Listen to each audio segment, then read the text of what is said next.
All right. Now I'm very interested here because I don't know if Danny realizes how influential he has become. Okay. An internal memo from among high-level editorial voices raising awareness around Danny's top 12 and others aggregating it for possible incorporation in places it may not be landing across platforms and discussions of the rankings every week. It is notable because Danny has Miami number 1 and the polls have Ohio State in the top spot. So just a heads up, internal high-level memos bringing the DK top 12, which, of course, as we all know, comes down to gotta earn it. Resumes.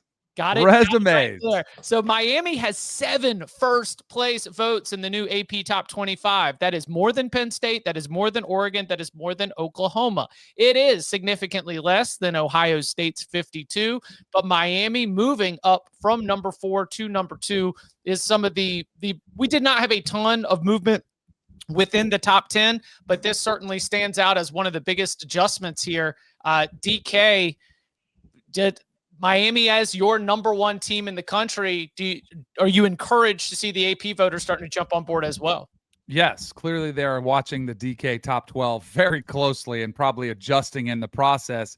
I do think it was one of those games, though, that you looked at and it wasn't the prettiest, but I think that's what great teams do. Like, they find a way to win when maybe their offense isn't clicking the way it had been earlier in the season. You know what else great teams do? They dominate the line of scrimmage. We were just talking about that Michigan-Nebraska. It is becoming evident that Miami's offensive and defensive lines might be among the elite, crews in the entire country. Able to get a back over 140 yards, able to get after the quarterback all day. And I do think it's interesting because I've started to notice a lot of push in a wide open Heisman Trophy race that a Miami defender's name is starting to come up from some people. One, Ruben Bain, who did have a half sack, had 2 tackles for loss, but was pretty much wreaking havoc all night long. He is a special player. I don't know if I would back that from a gambling perspective. It is hard to win that award, but that was all. It was dominant. To me, it does come back to the resume, though. I know Florida's like, oh, it's Florida, but it's still an SEC school. USF, I still think was a really good win, the way they dominated that game. And Notre Dame, like, who's has better complete body of work than the Miami Hurricanes so far? The issue there is that Miami is not going to have the remaining primetime games for him to sniff the Heisman. You get Louisville in 2 weeks or 3 weeks. You get Florida State in 2, but then turn the page to November. Stanford's awful. SMU is looking like a 7-5 type team. Cuse may make a bowl, maybe not. NC State very much teetering on bowl eligibility. Virginia Tech is obviously like they're a zombie team at this point. Like, if you look at who played on defense over the weekend, it's pretty clear they have a lot of guys who are injured and probably looking towards the portal. And then they finish at a Pitt team who has Eli Holstein, who's the second worst rated passer in the Power 5 by PFF and has 3 times as many turnover-worthy throws as he does big-time throws this year. So I just don't think they're going to be in the national consciousness enough, even if they're like a top 5 team. Like, they might get some decent time slots, but I don't think those slots will rate, compared to like somebody from the Power 2 leagues. But what if we just come on the show every episode and talk about how Ruben Bain should win the Heisman? It worked for Tyler Warren.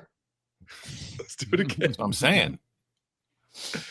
Unfortunately, he'd have to be leading the country in sacks, where he's got to pick up the slack there.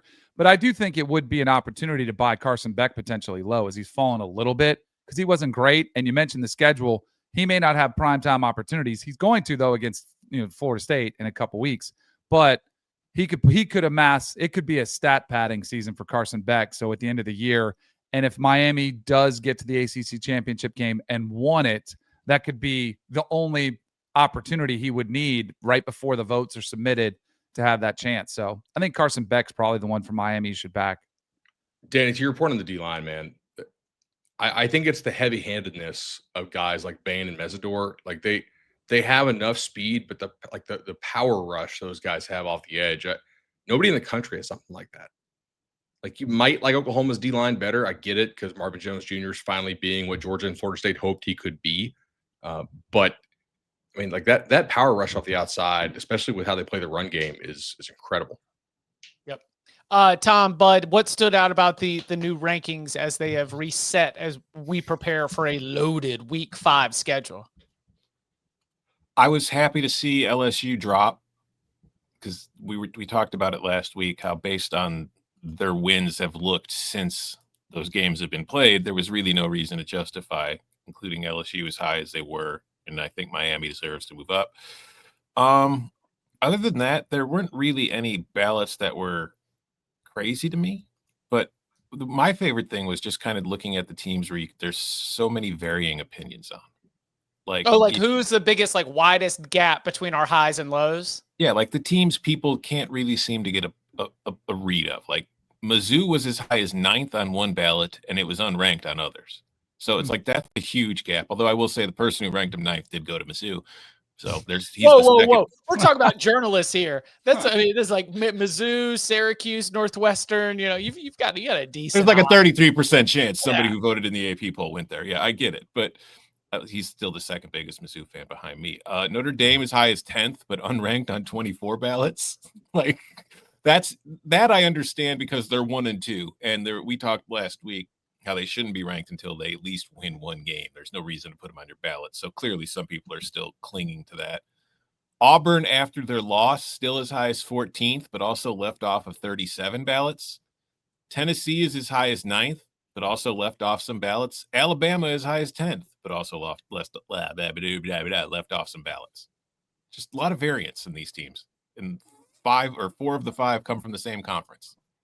Interesting. The Notre Dame thing is you said 24.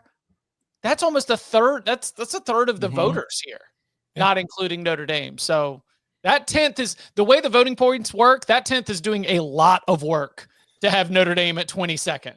You throw out that ballot, they're unranked probably. Do they do like a golf handicap? Do they throw out the outliers like the high and the low? So. Because no, it's all somebody it's all has them at 10, which is clearly going to weight that pretty favorably towards Notre Dame, which is absurd. Kirk Kenny had him at 10. Danny's boy Koki had him at 13, and then Brett McMurphy, our friend, had him at 15th. Those were the highest, and I do feel like if those 3 just moved him down a little bit, Notre Dame's probably not ranked at all. Yeah. I totally respect what Koki did, man. LSU played a nobody this week. He used the ballot to get a bunch of clicks. Just be honest about it, but I respect the hustle. But anything keep the numbers up, man. Look good for Gannett, right? Anything stand out to you, Bud? So we have 25 undefeated P4 teams right now. Like that's still a lot of movement left to come. I don't think Utah should have been dropped out, to be honest. Texas Tech looked really good to me, and that game kind of spiraled a little bit with some of the turnovers. I think Vanderbilt's pretty damn good, man. Honestly, I don't really know why Florida State drops. Their resume to me is better than what LSU has right now. Like Florida looks like crap. Clemson looks like crap.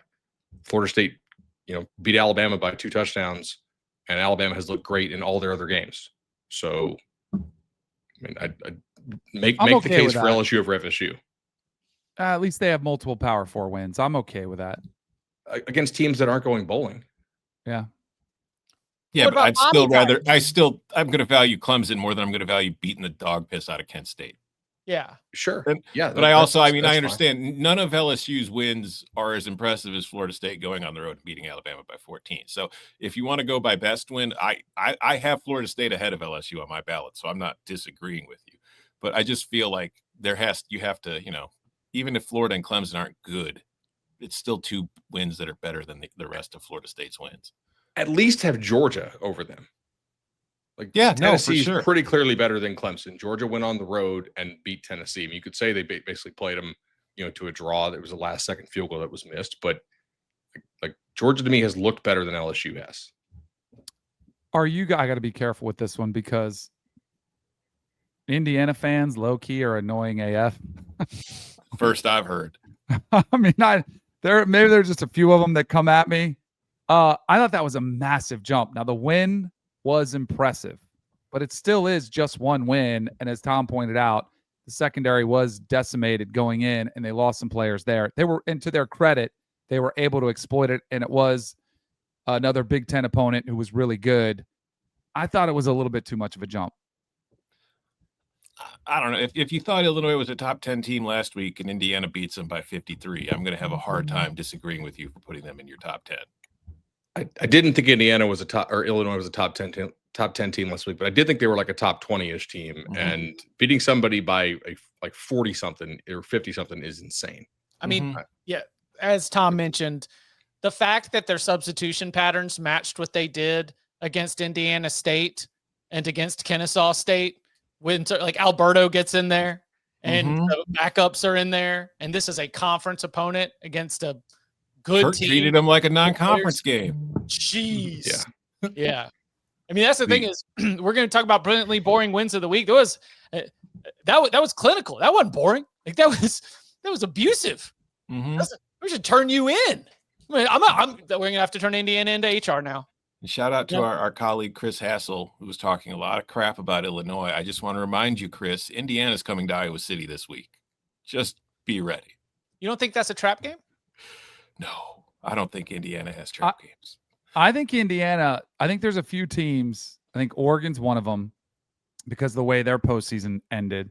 I also think Indiana's one that feels offended because not only did they almost get left out, but after losing to Notre Dame, everybody was like, see, they don't belong. And I thought that was messed up because I hate playing the results like that. And I actually thought they played okay. They got sideways. That happens. It happens to a lot of people.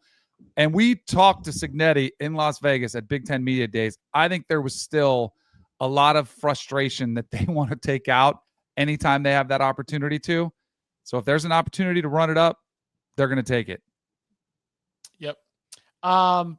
Anything else? Again, as we said with tomorrow's top 25 on Saturday night, you had 6 of the top 14 teams didn't even play last week. You know, there was a lot of sort of, stale movement within the rankings, but Oklahoma gets the predictable bump up a few spots. Auburn does hang on. Tom, what about the Illinois side of this? Do you agree, disagree, feel one way or the other about the fact they did hang on? I projected they would fall out, but they do end up hanging on inside the top 25. I'm not surprised they hung on. I didn't have them in my top 25 that we submit for the 136, but that's just how a lot of voters work. You slide down. It's the 53-point aspect of it doesn't matter. It's a loss. I'll punish them. I'll only put them at 20. Yeah, like you went on. Hey, but also to support them, you went on the road against a very, very good team, and you took a loss. You also didn't take a loss. You took a beating. Belt to ass. Yeah. All right.